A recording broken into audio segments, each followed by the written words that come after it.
You worthless woman. You are good for nothing. If only you had given me a son, I would have forgiven you. I wouldn't have complained about anything ever again.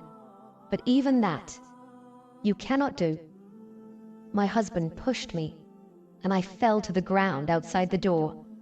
My daughter was standing in front of me, who has now become very understanding and learned how to grasp everything. She had seen me being beaten by her father before. Today, her eyes were teary again, and my heart was pounding thinking of all she had to witness. But what I saw today surprised me beyond words. When I saw what she held in her hands, it felt as if the ground beneath my feet shifted. Holding it with both hands, she came up to me and said, "Here, take this, Mum." My husband was outside at that time.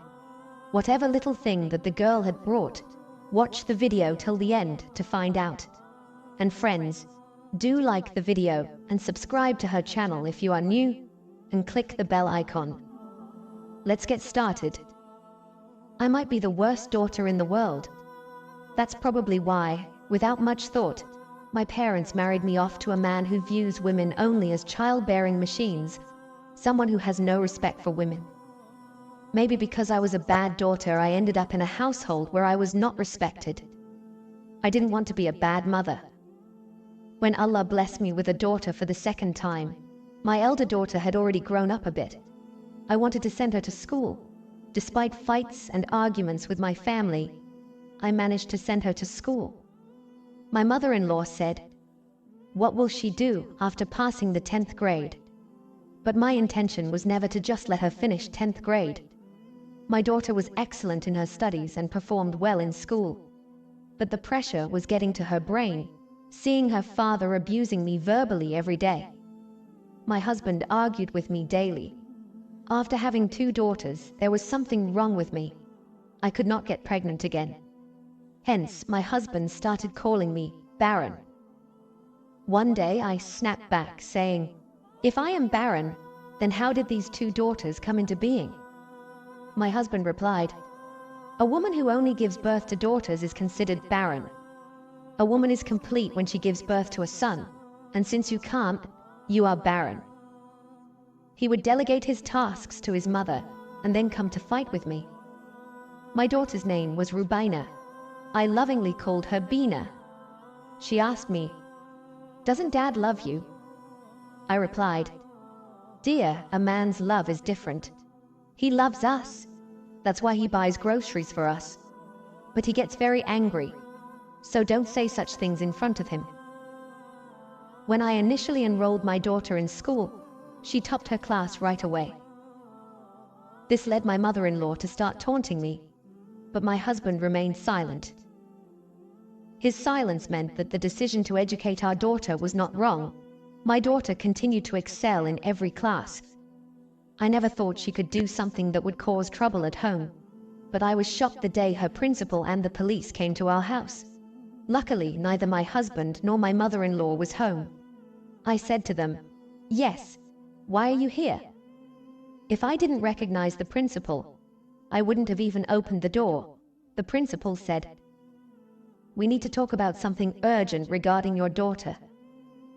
I asked, "If it's about my daughter, why bring the police?" The principal replied, "The matter is serious." I was terrified, remembering that night. I knew why they were here because it had been the worst day of my life. Early in the morning, my husband's aunt and cousin had visited our home. This was the girl my husband didn't want to marry, but my mother-in-law had wanted him to marry her. Our weddings happened back to back.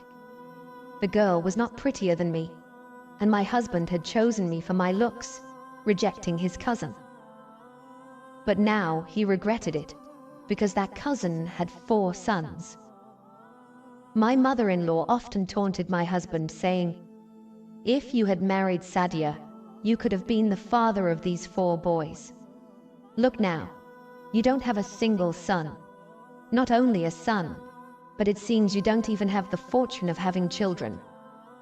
I said, "Sadia is out of your reach, but she has a younger sister, she could be yours."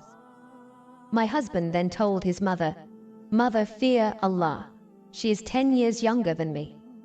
My mother-in-law replied, "Just agree and see. If I talk to my sister, she will be eager to give her daughter to us. We have such a good relationship. By not marrying Sadia, you've embarrassed me in front of her. But there's still time. I can talk to her about arranging her younger daughter's marriage with us. I'm telling you, there's still time. Divorce your wife." Upon hearing this, my heart sank completely. My husband said, "I cannot do that, mother. She is the mother of my daughters. What would become of them if I divorced her? They would be left motherless." This was the first time I heard him say something that showed he cared about his children and loved them. He never bothered whether our daughters had eaten, how they were, or if they were ill. My parents' home was poor, but they still made clothes for my daughters, and I managed their food and care, often staying up nights tending to them when they were sick. My husband then suggested, "Maybe I should take my wife to see a doctor to find out if there's a problem. After that, you can think about the marriage." I had heard all this. I had some rights, so I asked my husband about it. He replied, "There's no need to talk more about this. I will take you to the doctor. If he says that you can bear a son, I will give you a year. If you can give me a son within that time, great. Otherwise, I will marry Sadia's younger sister, Namin. They only have sons in their family." I retorted, "Oh, really? So Sadia and Namin's children, do they have a different father?" Understand, after enduring so much, these words just slipped out of my mouth, but it seemed like that became my crime. My husband started to raise his hand against me. It was at this time when my daughter would return from school. My husband slapped me so hard that I fell outside the door. My elder daughter, Rubina, was there outside, and what she held in her hands made me feel as if the ground beneath me had shifted. I asked her, "What have you picked up?" In a rush, I took her to her room. My daughter then said, "Mum, Dad won't scold you anymore. What he wants, this is it." Seeing everything, my limbs trembled uncontrollably.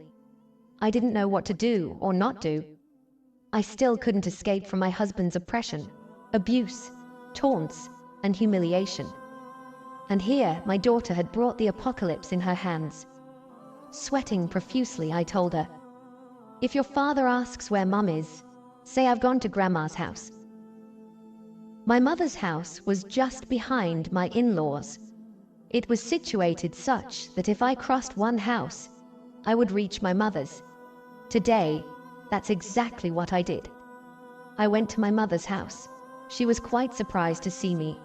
I told her, "Just don't ask me anything now, take this. I have to leave right now." My mother said, Okay, I'm doing something. Don't worry, my child. It seems a big storm is about to come your way." I replied, "Mum, the storm isn't coming. It has already arrived because Rubina brought it. Where she got it from, I do not know." My mother, putting her hand on her head, sat down. I realized things were going in a bad direction. I then returned home. Whenever my husband got angry, he would leave the house and only return at night. As soon as I returned home and started working, my hands began to tremble.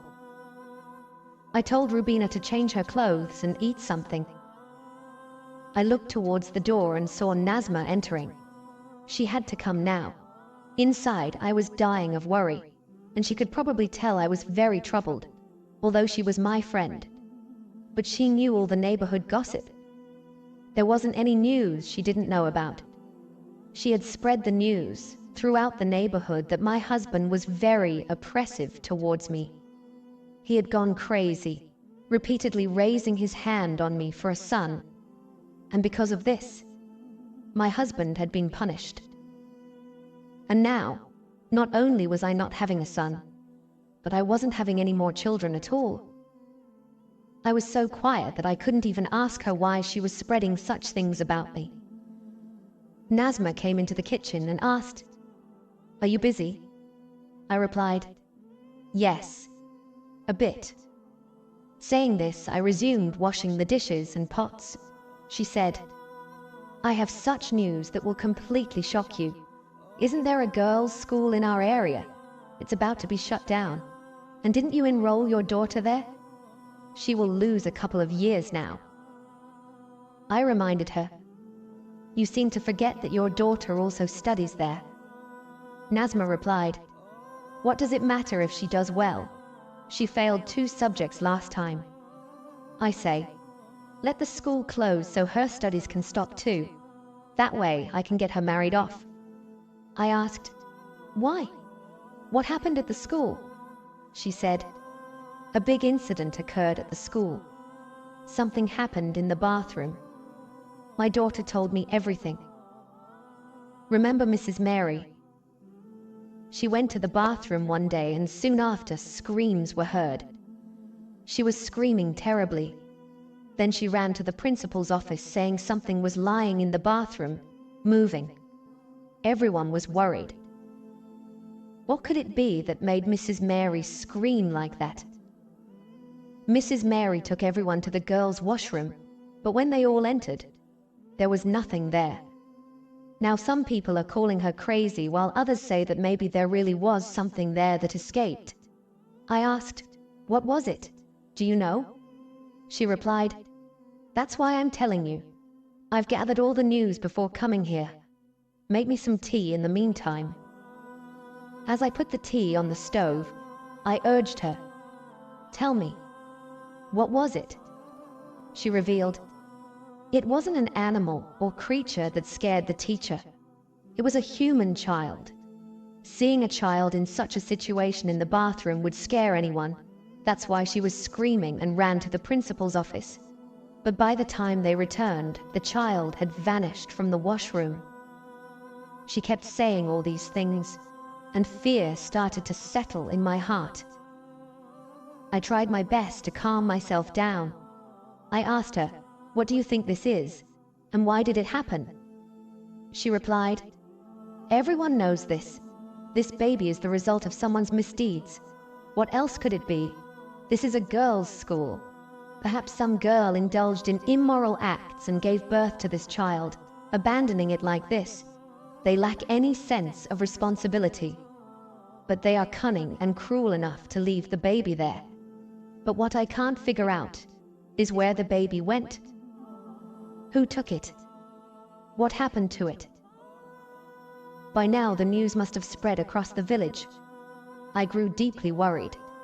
If Rubina's father finds out about this, he will surely say that there is no need to send our daughter to such a school. Nazma said, "Indeed, no girl should study in a school where such incidents occur. Have you ever heard of such an incident before?" I replied, "When I was a child, I heard that a girl from our school ran away from the hostel. We heard it as though something huge had happened. And now see, signs of immorality are emerging within the school. What could be worse than this? I'm telling you, take your daughter out of this school." I responded, "If I take her out of this school, where will I admit her? Other schools are far away, and the commuting expenses are too high. Sending her to school was already a challenge. Now, it will be even more difficult." Nazma agreed, "Yes, you are right. Anyway, I have to visit another house now." I said, "Yes, you will surely share this story there too." She replied, "What else can I do? I've asked my husband to buy me a phone so that I can stay at home and watch videos. He said he'll get me one after Eid. I can't sit still at home, so I carry news from one place to another. And why shouldn't I? Neither my daughter nor your daughter has done anything wrong, so sharing this news shouldn't be a problem." I told her, "Listen, Nazma, this is a serious matter. Don't blow it out of proportion, or it might harm you." Nazma replied, "Oh, don't worry so much. Nothing will happen to me. It's almost evening. I'll just visit 2 or 3 more houses and return home." Nazma never paid attention to her own household, children, or family. She spent her entire day sharing news from one house to another. Sometimes I wondered if this was the purpose of her life. She embodied the stereotypical nosy neighbor often depicted in films. My blood pressure was rising. The missing baby from the school's washroom that Nazma was talking about was actually brought home by my daughter. My innocent daughter believed that her father constantly scolded and blamed her mother because she could never give birth to a son.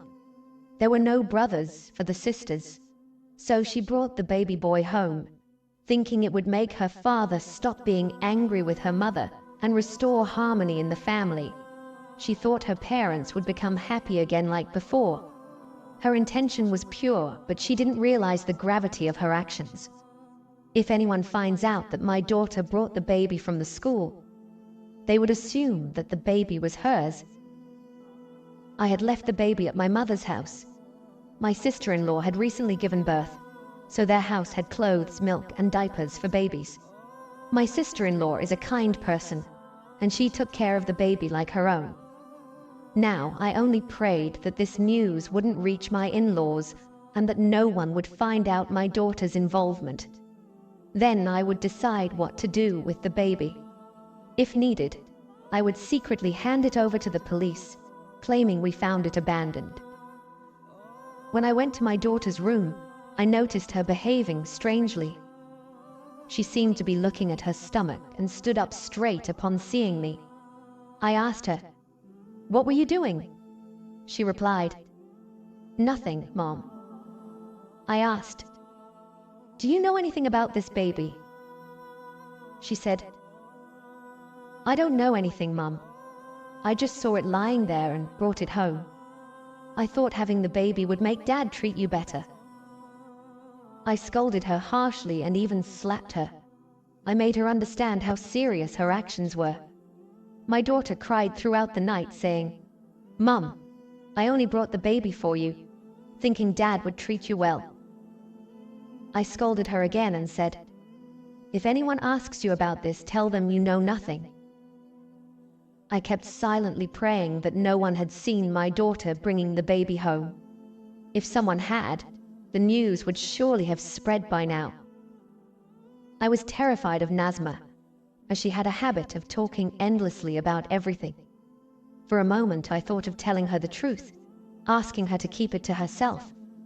But then I realized that if I told her, she would spread the news everywhere. I was deeply anxious. I spent the entire night on my prayer mat, praying for a solution.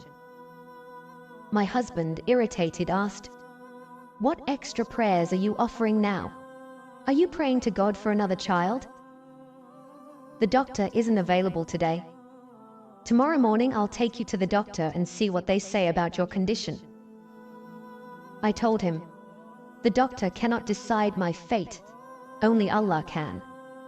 I am content with whatever Allah has planned for me." He asked, "So, are you giving me permission to marry again?" I replied, "Why do you need my permission? You always do whatever you want. You've done it before, and you'll do it again. But I have only one request. Think about your daughters before you act." To my surprise, he fell silent. I had expected him to lash out, but he did nothing of the sort. The next morning, the school principal and the police arrived at my door. My heart sank. I had a feeling they had discovered the truth. I assumed they believed my daughter had taken the baby, which made them think the baby might be hers. They entered the courtyard just as my husband returned home. I began trembling with fear, but my husband said nothing to me in front of them. Instead, he turned to them and asked, "Yes, gentlemen, what brings you here?" He invited them inside to discuss the matter. I told my husband everything. The police then said, "Your daughter was seen taking the baby away. Where is the baby now? We need to speak to your daughter. She has tarnished the school's reputation. We will expel her to protect the school's honor. Why should we let our school's name suffer because of her? A rotten apple can spoil the whole bunch." The principal added, "You always said your daughter was a good girl. This is what your good girl has done to us." At that moment, my husband did something I never imagined. He said, "You're sitting in my house accusing my daughter without proof. What evidence do you have that she gave birth to this child? Let's go to the hospital right now and clarify everything." Then he turned to me and said, "Bring the baby and come with us, wearing a shawl. Tell Rubina to come too." I brought the baby from my mother's house. They had dressed him well and fed him. He looked healthy and innocent. With the baby, we went to the hospital, where tests proved that neither my daughter nor anyone in my family had any biological connection with the baby. The principal seemed humiliated, as though slapped in the face. They couldn't say a word.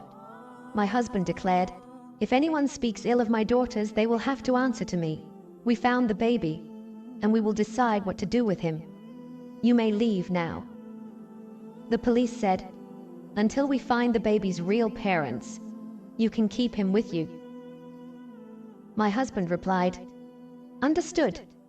If the real parents are found, we'll return him to them." My husband handled the situation remarkably well.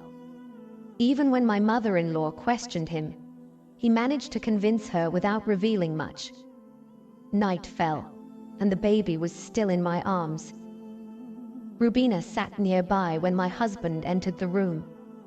I was scared, thinking he might unleash his anger now that the principal and police were gone, but instead he approached Rubina gently, held her hand, and asked, "My dear, why did you bring the baby home?" His voice was soft, and I was astonished. Rubina replied, "Dad, you always scold and hit Mom. She cries all night because of you. So I thought if I brought the baby home, you'd be happy. You always say you want a son. Look, this is a baby boy. He can be our brother." Tears welled up in my husband's eyes. He hugged our daughter and said, "Yes, my dear, he's your little brother. From now on, he will stay with us." Hearing this, I couldn't hold back my tears. It felt like a burden I had carried for so long had finally been lifted. I looked at my husband, and he gestured to me with his eyes, silently saying that he had no complaints against me. He held my hand, and I broke down in tears. From that day onward, we started raising the baby as our own. Without a doubt, the child was the result of someone's actions. The baby's DNA sample was already taken from the school. One day when the children went to school, the police came and began collecting DNA samples from the girls. After testing everyone's DNA, they finally identified the baby's mother. However, the very next day, the girl's family left the village. To everyone's shock, that family was none other than Nazma's. The baby's mother was Nazma's daughter. Perhaps this was karma for Nazma, who had a habit of spreading gossip from one house to another. She never kept secrets and exposed others' personal matters. She was so busy digging into others' lives that she neglected her own household, failing to notice when her daughter had gotten into such trouble. As soon as the truth came to light, Nazma's family fled the village. Nobody knows where they went. It was as if they vanished overnight, leaving behind all their belongings. Their house was a rented one, and the landlord later revealed that they hadn't paid rent for over a year. The baby is still with us. We named him Abdullah. It's been 2 years since that incident. I am amazed by how my husband treats Abdullah as his own son, showering him with love and care. My mother-in-law often criticizes us for this, but my husband tells me not to pay attention to her. He even took me to a doctor, who said that having children too quickly had weakened my body, making it difficult for me to conceive again.